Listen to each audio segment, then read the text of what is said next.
우리 지난주에 우리는 주기도문 전체 구조에서 네 번째 간구이자 우리를 위한 간구 중 첫 번째 간구의 내용인 일용할 양식을 구하는 기도의 내용에 대해 우리가 함께 살펴봤습니다. 오늘은 다섯 번째 간구이자 우리를 위한 간구 중에 두 번째 간구의 내용인 우리 죄를 사하여 주옵소서라는 간구의 내용을 함께 살펴볼 텐데요. 이 다섯 번째 간구의 내용을 잘 이해하기 위해서 먼저 이 주기도문의 구조와 또 의미에 대해 살펴보고자 합니다. 우리는 현재 편의상 이 간구의 내용을 분절하여서 살펴보고 있지만 사실은 지난주부터 살펴보고 있는 네 번째 간구부터 오늘 살펴보게 되는 다섯 번째 간구, 그리고 다음 주 마지막으로 살펴보게 될 여섯 번째 간구는 다 하나의 문장으로 이루어져 있습니다. 그래서 제가 나누어 드린 유인물의 첫 번째 빈칸에 들어갈 말은 하나가 되겠습니다. 네 번째 간구부터 여섯 번째 간구의 내용까지 그러니 한 문장입니다. 네 번째 간구가 기록되어 있는 마태복음 6장 11절부터 여섯 번째 간구가 기록된 마태복음 6장 13절까지를 보면 주소서라고 문장이 맞춰져 있지 않고 마지막까지 보면 주시옵고라고 중간중간 이어지고 있는 것을 볼 수 있습니다. 즉 그리고라는 말로 계속 연결이 되고 있다라는 것이죠. 일용할 양식을 주시옵고만 봐도 그리고로 끝나지 않습니까? 이것으로 봤을 때 네 번째 그리고 여섯 번째 간구까지의 간구 중에서 어느 하나라도 빠진다면 주기도문에서 우리를 위한 이 간구의 모든 내용이 무의미해진다라는 것을 우리가 깨닫게 됩니다. 그러니 네 번째 간구는 우리가 구했는데 다섯 번째 간구는 우리가 구하지 않는다. 그러면은 네 번째 간구만 우리에게 의미가 있느냐? 그렇지 않다라는 것이죠. 이 네 번째 간구부터 여섯 번째 간구의 내용은 한 번에 이루어져야 하고 우리가 늘 간구해야 되는 내용이다라고 우리가 이해하면 맞습니다. 또한 우리는 오늘 살펴보게 될 이 다섯 번째 간구의 내용이 지금 연결되어 있다는 것을 통해서 지난주 살펴봤던 네 번째 간구의 내용과 아주 밀접한 관련이 있다는 것 또한 우리가 알게 됩니다. 그렇다면 먼저 지난주에 배웠던 우리 네 번째 간구의 내용을 한번 되짚어보고 가야 되겠죠. 지난주에 우리가 함께 배웠던 네 번째 간구의 내용 무엇입니까? 네 번째 간구의 내용은 지난주에 다들 안 오셨던 것처럼 이제 나눠드렸던 유인물 두 번째 한번 보시면 제가 빈칸을 비워놨습니다.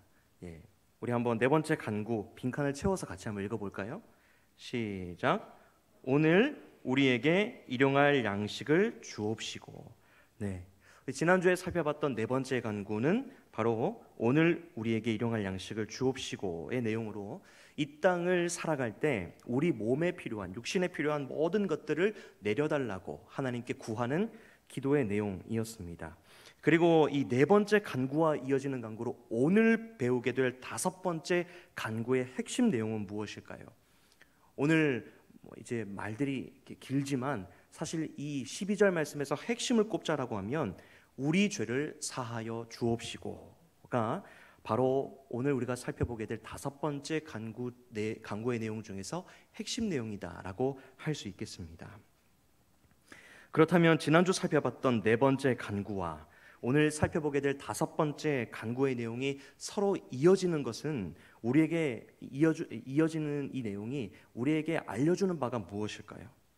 네 번째 간구인 일용할 양식을 주옵시고 그리고 오늘 살펴보게 될 다섯 번째 간구에서 우리 죄를 사하여 주옵시고 이게 이어지는데 이 이어지는 맥락이 우리에게 시사하는 바가 무엇인가? 네 번째 간구인 일용할 양식을 주옵시고를 통해서는 우리가 육신의 필요를 구했죠.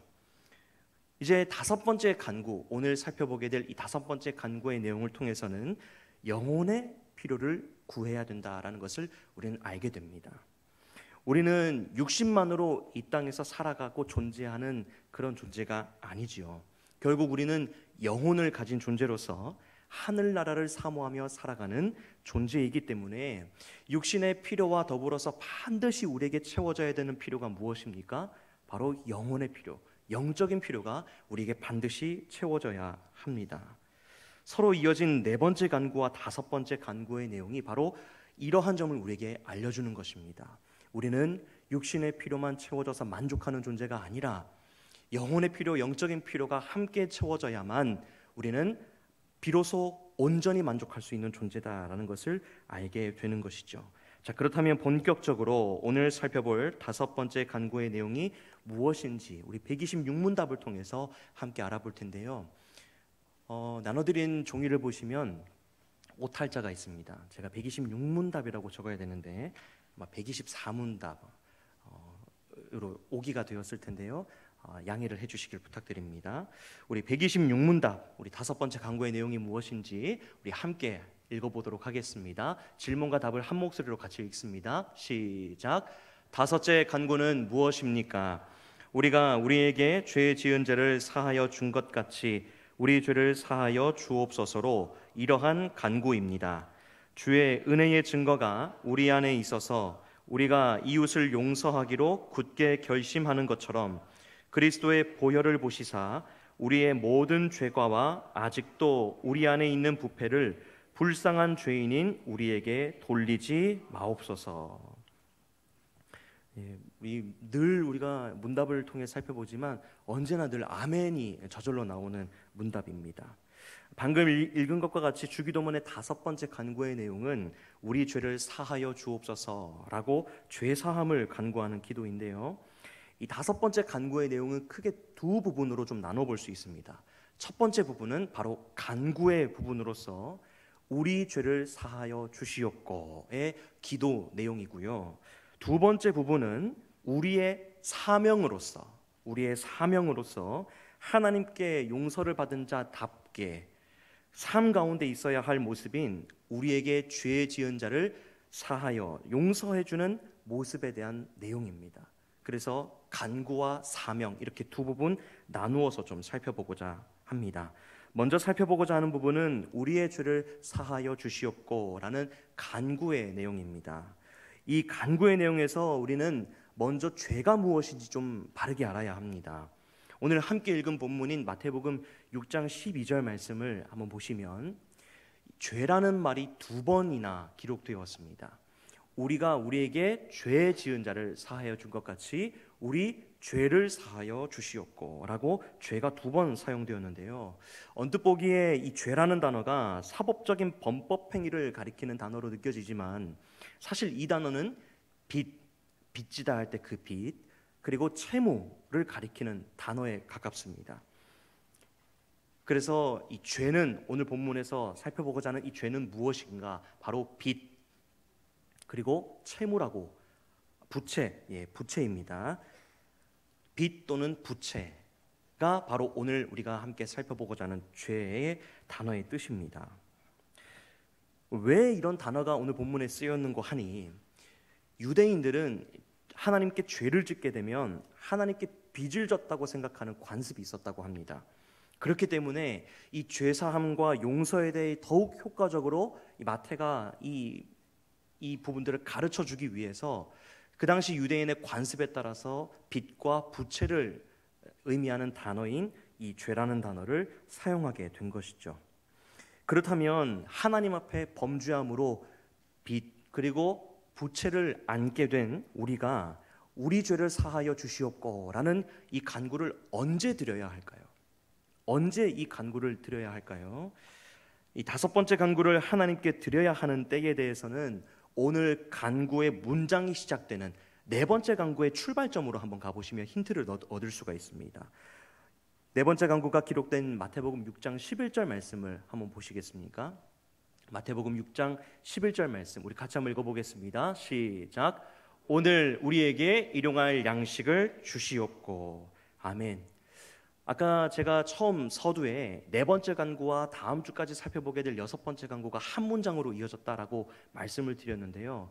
그렇기 때문에 오늘 우리가 5번째 간구를 살펴볼 때 앞에 4번째 간구를 우리가 간과할 수 없는 겁니다. 그러한 점에서 오늘 5번째 간구가 시작되는 그 문장의 첫 문장을 보니까 어떤 단어로 시작을 했습니까? 바로 오늘이라는 단어로 시작을 했습니다. 그런데 여러분, 여기에서 말하는 오늘은 단순히 우리가 예배드리고 있는 2023년 7월 19일을 말하는 것일까요? 여기에만 국한된 것일까요? 아니죠. 여기에서 말하는 오늘은 항상성을 지닌 표현으로 매일을 나타내는 표현입니다. 그러니 바꾸어 말해보면 매일 일용할 양식을 우리에게 주시옵고 라고가 될 수 있는 거죠. 그러니 우리는 이 연장선상에서 우리의 죄 사함을 위해 한 번이 아닌 매일, 하루가 아닌 매일 우리가 하나님께 간구해야 하는 것입니다. 여기에서 궁금함이 생기실 수도 있습니다.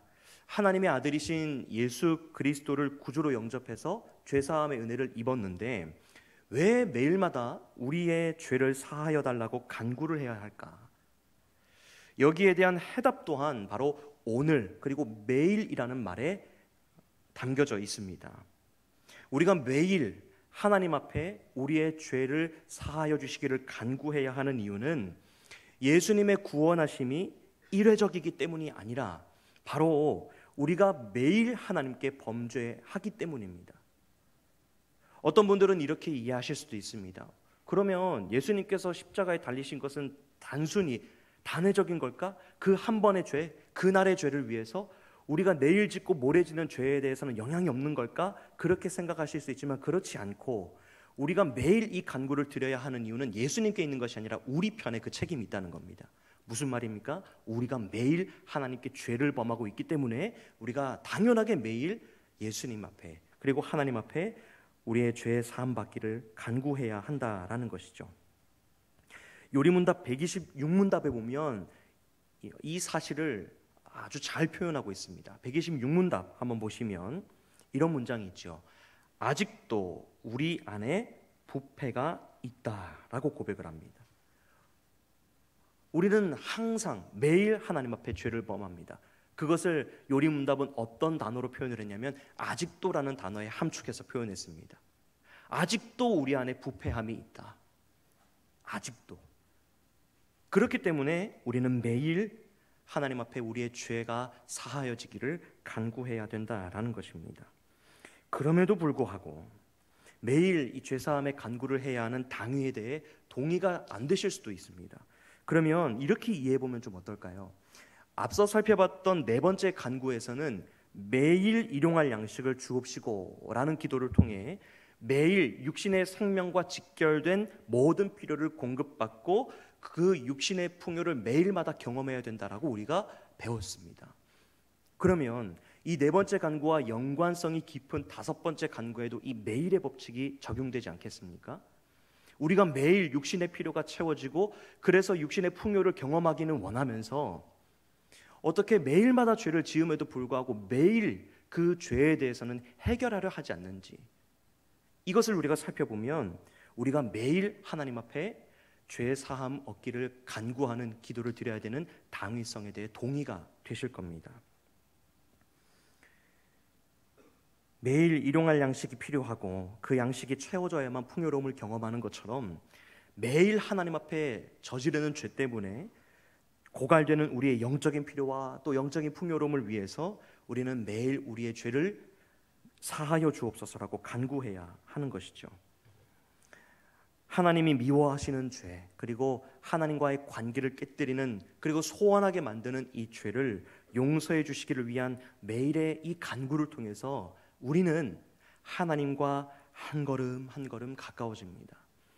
그리고 하나님을 닮아 거룩한 백성의 모습으로 지어져 가는 것입니다. 뿐만 아니라 하나님과의 깊은 교제를 경험하면서 우리가 그토록 갈망하고 우리에게 꼭 있어야만 하는 영적인 필요, 영혼의 필요를 우리가 그 가운데 만족함을 얻을 수 있는 것입니다. 주님께서 이처럼 매일 우리의 죄를 사하여 주시옵고라는 간구의 내용으로 죄 사함을 위해 기도하라고 가르쳐 주신 이유는 우리로 하여금 괴롭히기 위해서, 매일마다 죄를 저질렀으니 그래 매일마다 해야지, 억지스러운 규칙을 만들어서 우리를 얽어매고 그렇게 하시기 위함이 아니라 하나님과의 거룩한 교제 안으로 들어가서 하나님 안에 있는 무한한 그 풍요로움과 모든 필요, 우리가 필요한 모든 그 필요들을 받아 누리라고 이처럼 우리에게 주기도문의 내용을 통해 죄사함의 기도를 하라고 가르쳐 주신 것입니다. 두 번째로 우리가 매일 죄사함의 기도를 드려야 하는 이유는 바로 우리 스스로에게는 이 죄를 해결할 수 있는 능력이 없기 때문입니다. 창세기 2장 17절에서 하나님이 아담에게 선악을 알게 하는 나무의 열매를 절대 먹지 말라. 그 열매를 먹을 때는 어떻게 된다 말씀하셨습니까? 저기 보니까 네가 먹는 날에는 반드시 죽으리라 라고 말씀하셨습니다. 그리고 로마서 6장 23절 말씀 보면 죄의 삭은 사망이요 라고는 이 말씀을 볼 때, 이 두 곳의 말씀을 볼 때 죽음이면 죄의 부채를 갚을 수 있을 것 같습니다. 우리의 죽음이면 죄의 그 채무를 해결할 수 있을 것 같습니다. 그러나 여러분 어떻습니까? 그렇지 않지요. 우리의 죽음으로는 우리의 죄에 대한 그 모든 문제를 해결할 수가 없습니다. 왜냐하면 이 창세기와 로마서의 말씀에서 말하는 죽음은 죄에 대한 마땅한 결과이자 죄를 해결할 수 있는 해결책이 아니기 때문입니다. 우리가 죄를 범해서 당하는 죽음은 당연한 죽음이죠. 왜 그렇습니까? 죄를 지었기 때문에. 그렇기 때문에 죄를 해결할 수가 없는 겁니다. 단순히 죄에 대한 응당한 결과를 보응을 받는 거죠. 그것이 바로 로마서와 창세기에서 말하는 죽음입니다. 그런데 또 다른 우리가 하나님 말씀에서 보면 오로지 이 죄는 피 흘림, 즉 생명, 죽음만이 해결할 수 있다라고 말씀하는 것을 우리가 보지요. 그렇다면 어떤 죽음일까? 그 죽음에 대해서, 그 생명, 그 피에 대해서 베드로전서 1장 19절은 이렇게 말씀합니다. 어떤 죽음이어야 되는지 보니까 오직 흠없고 점없는 어린 양 같은 그리스도의 보배로운 피로 된 것이다 라고 하면서 그냥 죽음, 그냥 흘리는 피, 그냥 내어주는 생명이 아니라 흠없고 점없는 거룩한 죽음이자 거룩한 피 흘림만이 이 죄 문제를 해결할 수 있다라고 우리에게 가르쳐주고 있습니다. 이와 같이 매일 죄를 범하는 우리 스스로는 죄의 부채, 이 죄의 빚을 갚을 능력이 전혀 없기 때문에 우리 사이에 유일한 중보자로 구원 사역을 감당하신 예수 그리스도를 의지하여 우리가 이 죄사함의 간구를 드릴 수밖에 없는 것입니다. 하나님, 저희 안에는 제 죄의 문제를 해결할 수 있는 능력이 전혀 없습니다. 왜냐하면 저는 이미 죄로 얼룩져 있기 때문입니다. 제가 죄를 해결하기 위해 제가 죽음을 당하는 것이 무슨 소용이 있겠습니까? 거룩하지 않은 죽음이고 거룩하지 않은 피인데 무슨 소용이 있겠습니까? 그러니 아무 흠없고 점없는 그리스도의 그 보배로운 피로 나의 죄를 씻어 주옵소서라고 우리가 기도할 수밖에 없는 것이지요. 그것이 우리의 마땅한 처지입니다. 사랑하는 여러분, 우리의 영적인 상태는 어떻습니까? 매일 육신의 필요를 위해 간구함으로 육신의 풍요로움을 경험할 뿐만 아니라 더불어 이 영혼의 필요를 위해 어쩌면 우리가 포기할 수 없는 영혼의 필요를 위해 죄 사함을 간구함으로 하나님 앞에 매일 나아가고 계십니까? 그래서 그 하나님 안에 있는 모든 풍요로움과 하나님과의 깊은 교제를 누리며 그 풍요로움을 경험하고 계십니까? 그러니까 삶을 살아가다 보면 인간관계에서 빚어지는 소원함과 또 인간관계에서 빚어지는 문제들에 대해서는 얼마나 민감하게 반응하는지 모릅니다. 우리가 대화를 나누고 관계를 맺는 많은 분들의 표정을 보고 아이고 저분이 오늘 기분이 좀 안 좋으신가? 나한테 뭐 섭섭한 게 있나? 우리가 사람과 사람과의 관계를 나눌 때 그런 부분에서 굉장히 민감하게 신경을 쓰지요. 그러나 하나님과의 관계에서는 우리가 얼마만큼 우리가 관심을 쏟고 우리의 마음을 기울이고 있는지 오늘 우리가 이 요리문답을 통해 정직하게 돌아보면 좋겠습니다. 인간관계의 소원함에는 어떻게든 해결하려고 그렇게 우리가 몸부림 또 몸부림치는데 하나님과의 관계의 그 멀어짐과 소원함을 해결하기 위해서는 어떤 몸부림을 치고 있는지 도리어 인색하고 무감각하진 않는지 오늘 우리가 이 요리문답 통해서 돌아보고 또 하나님 앞에서 날마다 영적인 필요를 더욱 갈망하며 하나님과의 관계를 최우선으로 두기로 결단하는 저와 여러분 되기를 간절히 바랍니다. 간절히 바라기는 저와 여러분 모두 날마다 하나님 앞에서 범하는 죄를 가볍게 여기지 않고 죄 사함을 위하여 간구함을 매일 하기로 결단해서 하나님과 더욱 가까워지는 저와 여러분 될 수 있기를 바랍니다. 그래서 하나님 안에 무한히 담겨있는 영적인 풍요로움을 다 누리시는 저와 여러분 되시기를 주님의 이름으로 축복합니다. 오늘 이 5번째 간구에서 살펴볼 2번째 부분은 우리의 사명에 관한 부분입니다. 하나님께 용서를 받은 자답게 삶 가운데 있어야 할 모습인 우리에게 죄 지은 자를 용서해 주는 모습에 대한 내용을 오늘 이 요리문답에서 가르쳐 주고 있습니다. 많은 신자들이 주기도문의 내용에서 오늘 이 사명에 대해서 우리에게 가르쳐 주고 있는 이 부분, 우리에게 죄 지은 자를 사하여 준 것 같이, 이 문구를 내가 남을 용서했으니까 주님도 나를 용서해 주십시오 라는 조건의 의미로 오해하거나, 다른 사람을 용서하는 행위가 마치 내가 구원받을 수 있는 근거라고 생각하는 경향이 있습니다. 많은 분들이 여기에서 많이 어려워하시고 많은 오해를 가지고 계십니다. 그러나 그렇지 않지요. 이 문구는 우리가 구원을 받을 수 있는 근거에 대해서 말하는 문구가 아니라 우리가 은혜를 받은 사람이라는 증거에 대한 그 가르침을 우리에게 알려주는 겁니다. 그러니 구체적으로 설명을 드리면, 우리에게 죄 지은 사람을 용서하는 것이 구원의 근거나 척도가 되어서 용서하는 여부에 따라 우리의 구원 여부가 결정되고 이런 것이 아니라, 오히려 거꾸로 구원을 받은 자라면 반드시 그 증거로 자신이 주님께 입은 그 용서의 은혜가 다른 사람을 용서하는 모습으로 나타나고 또 전달되어야 한다라는 것이죠. 또한 우리가 우리에게 죄 지은 자를 사하여 준 것 같이 라는 이 내용이 어떤 의미인지 126문답이 우리에게 잘 알려주고 있습니다. 126문답 다시 한번 보시면, 우리가 우리에게 죄 지은 자를 사하여 줄 수 있게 된 이유를 우리에게 가르쳐주고 있습니다. 뭐라고 가르쳐주고 있습니까? 우리가 용서할 수 있는 이유, 주의 증거가 우리 안에 있기 때문에 우리가 우리에게 죄 지은 자를 사하여 줄 수 있게 되었다고 가르쳐주고 있습니다. 이 앞의 문구를 잘 보셔야 합니다.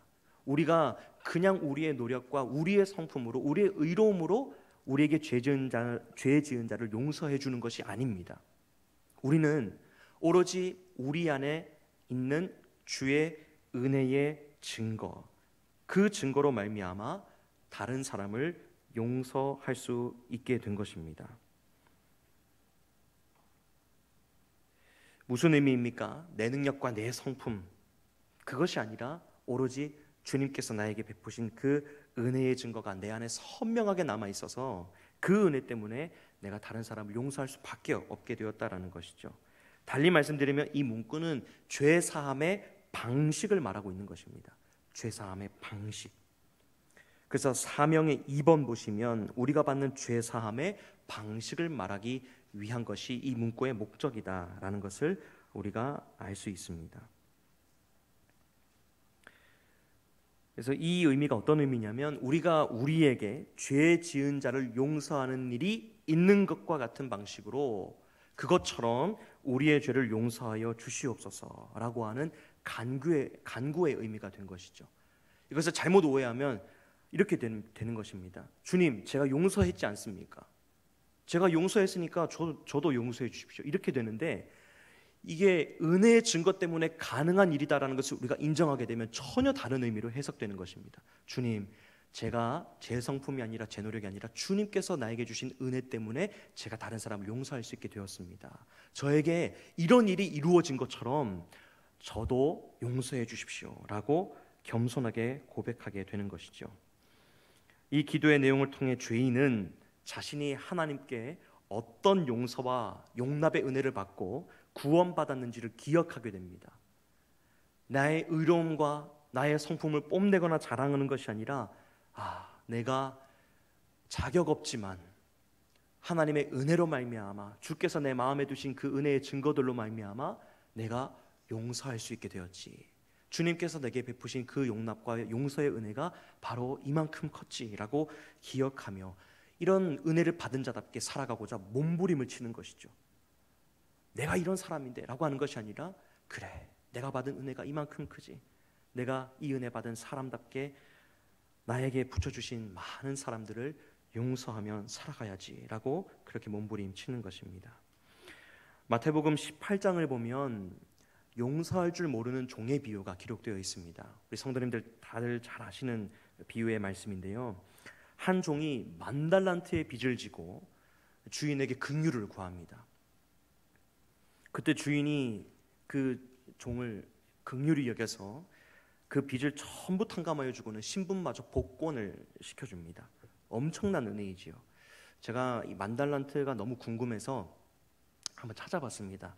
오늘날 우리의 피부로 와닿으려면 우리의 단위로 좀 환산을 해봐야 되지 않습니까? 그래야 이 은혜가 큰 은혜인지 작은 은혜인지 우리에게 와닿으니까요. 그래서 제가 살펴보니까 물론 오늘 제가 오늘 시세로 알아본 것은 아니고 언젠가의 시세로 알아본 것인데 이 10,000달란트가 오늘날 우리의 시가로 따지면 얼마쯤 될까 보니까 약 얼마쯤 될 것 같으십니까? 약 27조 원에 달한다고 합니다. 27조 원.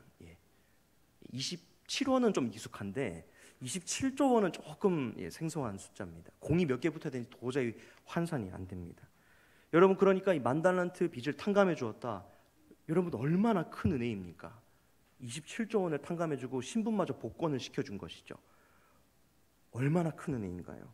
이런 엄청난 은혜를 받은 종이 자유의 몸이 되어서 거리로 나갑니다. 그래서 나간 즉시 한 행동이 무엇입니까? 거리를 다니다가 자신에게 100데나리온 빚진 사람을 만나자마자 그 사람의 목을 잡습니다. 마태복음 18장에 보면 그 사람 목을 잡았다라고 표현을 하고 있거든요. 목을 잡고 빚을 독촉합니다. 내게 빚진 100데나리온 당장 갚으라. 그러자 얼마 전 자신이 주인에게 그랬던 것처럼 자신에게 100데나리온 빚진 그 사람이 자신 앞에 엎드립니다. 그래서 긍휼을 구합니다. 이 종은 그런데 어떻게 합니까? 자신이 입은 은혜를 새까맣게 잊어버리고 그를 옥에 가두어 버립니다. 이 이야기가 탕감해준 주인에게 전해졌고 주인은 그 이야기를 듣자 노하여 그 악한 종을 당장 불러다가 다시 옥에 가둡니다. 이 비유에서 우리가 깨달아야 할 것은 결과론적으로 그 악한 종이 단순히 긍휼을 베풀지 않았다. 그렇기 때문에 우리는 긍휼을 베풀어야 된다.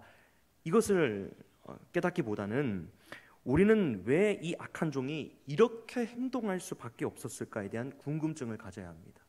왜 이렇게 행동을 했을까? 왜 이 악한 종이 이렇게 행동을 했을까? 이 악한 종이 자신에게 빚진 자를 용서하진 이유가 무엇입니까? 바로 시선의 문제입니다. 시선. 자신에게 100데나리온 빚진 사람을 자기가 마주쳤을 때 얼마 전 10,000달란트 빚졌던 자신의 모습을 봤어야 합니다. 그리고 그 자신에게 100데나리온 빚진 사람이 자신의 무릎 앞에 무릎을 꿇었을 때, 자신 앞에 무릎을 꿇었을 때 자기가 10,000달란트 빚지고 자기의 주인에게 무릎을 꿇었던 그 장면을 이 사람은 봤어야 합니다. 그러나 어떻게 했습니까? 전혀 그런 모습 보지 못하고 자신에게 엎드려 긍휼을 구하는 그 사람을 매몰차게 거절하고 그렇게 악한 종의 길을 걸었던 것이죠. 만약에 이 악한 종이 10,000달란트 앞에 10,000달란트 빚진 자기의 모습을 이 종의 모습을 통해 보았다면 그러면 어떤 결과가 있었을까요? 이렇듯 우리가 무엇을 바라보고 또 무엇을 기억하느냐에 따라서 삶의 모습과 결과가 판이한 것을 우리는 보게 됩니다. 사랑하는 여러분, 오늘 우리는 이 126문답을 통해서 우리의 삶에서 끊이지 않을 간구의 내용에 대해 살펴봤습니다. 그리고 우리가 삶에서 이루어야 할, 또 삶에서 몸부림치며 우리가 실천해야 할 사명의 내용이 또한 무엇인지도 살펴보았습니다. 매일 죄를 범하는 우리의 삶에서 하나님께 끊임없이 드려야 되는 간구의 내용이 무엇이었습니까? 그 간구의 내용은 126문답과 같이 우리의 죄를 용서하시고 우리에게 죄과를 돌리지 마옵소서라는 간구였습니다. 이 간구를 드릴 때 우리는 무엇을 바라보고 무엇을 기억해야 할까요? 이 간구를 드릴 때 우리는 무엇을 바라보고 무엇을 기억해야 될까요? 바로 우리의 모든 죄책을 담당하시기 위해 구주 되신 예수 그리스도께서 흘리신 보혈을 바라봐야 합니다. 그리고 그 보혈의 은혜를 기억해야 합니다. 여전히 죄인된 모습으로 죄만 반복해서 짓는 우리 자신의 모습을 계속해서 바라보는 것이 아니라 우리가 즐겁게 그리고 매일마다 찾게 되는 그런 죄의 모습을 우리가 바라볼 것이 아니라 우리의 죄를 위해서 우리의 모든 죄책을 짊어지시고 십자가에서 보혈을 흘리신 그 주님을 바라봐야 한다라는 것이죠. 그 주님께서 흘리신 보혈을 바라볼 때 어찌 우리가 그 죄악의 모습으로 다시 돌아갈 수 있겠습니까? 그 십자가 밑에 흥건한 그 피를 바라볼 때 어떻게 우리가 다시 주님에게서 등 돌려서 다시 죄악의 모습으로 돌아갈 수 있겠습니까? 우리가 죄사함의 간구를 드릴 때 우리의 모습을 바라보는 것이 아니라 바로 우리 주님께서 흘리신 보혈을 바라보고 그 은혜를 기억해야 합니다. 그렇게 예수 그리스도의 보혈을 바라보고 그 공로를 기억할 때 우리는 비로소 이 간구의 내용에 합당한 삶을 살아갈 뿐만 아니라 거룩하신 주님과 깊은 교제를 누리게 될 것입니다. 그래서 그 깊은 교제를 누리는 동안 하나님 안에 있는 모든 영적인 필요, 영적인 풍요로움을 우리가 다 받아 누리게 될 것입니다. 왜냐하면 거룩은 하나님과 가까워지는 아주 중요한 통로이기 때문입니다. 나아가 우리의 사명인 그리스도의 은혜로 죄사함의 은혜를 입은 자답게 다른 사람을 용서하는 일을 함에 있어서도 우리는 126문답의 내용과 같이 우리 안에 이미 있는 주의 은혜의 증거를 바라봐야 합니다.